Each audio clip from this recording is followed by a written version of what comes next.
kabarnya pada pagi hari ini? Tentunya semua dalam keadaan baik dan sehat kan? Nah, jangan lupa ya anak-anak, pada pagi hari ini selalu mengucap syukur kepada Tuhan karena Tuhan sudah melindungi dalam istirahat malam kita, dan pada pagi hari ini dibangunkan dengan tubuh yang sehat. Semuanya itu karena kasih. Nah, sebelum kita melakukan aktivitas, Tante Leni mau mengajak anak-anak Aikid untuk membaca firman Tuhan dan membaca grateful book-nya ya. Nah, bacaan pada pagi hari ini diambil dari Lukas pasal 21 ayat 29 sampai dengan Lukas pasal 22 ayat 1 sampai dengan 13. Nanti anak-anak baca keseluruhannya ya. Tante Leni hanya membaca satu ayat yang akan kita bahas, yaitu dalam Lukas 21 ayat 36.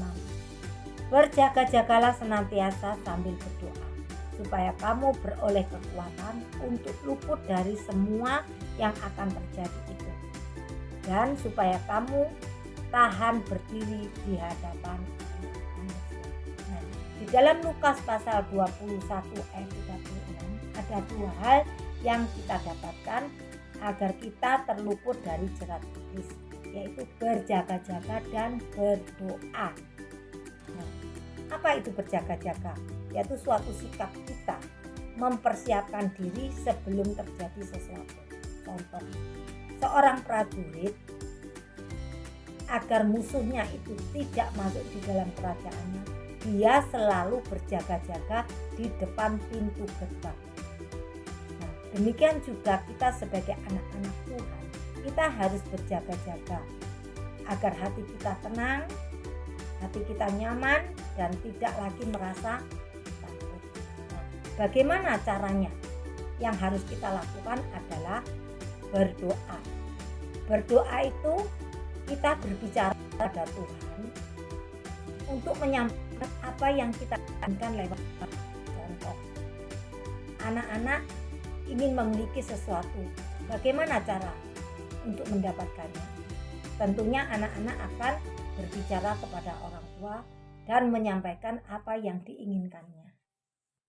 Sebagai anak Tuhan, kalau kita itu mau berbicara kepada Tuhan itu lewat doa. Kapan kita berdoa? Setiap saat. Saat pagi hari bangun tidur, saat kita makan, saat kita berangkat ke sekolah, sampai saat kita mau tidur malam. Kenapa sih kita harus berdoa setiap saat? Karena kita itu tidak tahu apa yang akan terjadi. Karena hanya lewat doalah kita itu dapat perlindungan, dapat kekuatan. Bagaimana caranya?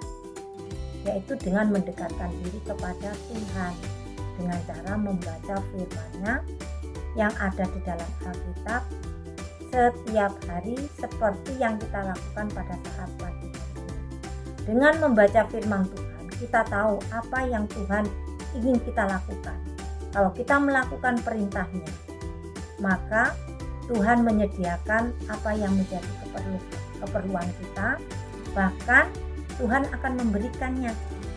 Contoh, kalau anak-anak mau melakukan perintah orang tua atau mau melakukan apa yang dikatakan orang tua, anak-anak menginginkan sesuatu, kemudian dikatakan kepada orang tua, pasti orang tua itu akan memberikan. Nah, sama dengan Tuhan, kalau kita melakukan perintah-Nya, Tuhan akan menyediakan berkat buat kita. Apa yang menjadi keperluan kita, Tuhan sediakan. Terlebih, Tuhan itu akan menyediakan tempat yang terindah, yaitu surga. Nah, tentunya kita semua kepingin ya sama-sama Tuhan di surga. Untuk itulah, ayo kita berusaha bersama-sama berjaga-jaga, berdoa, melakukan firman-Nya. Maka Tuhan Yesus akan memberkati anak-anak Aikid semuanya.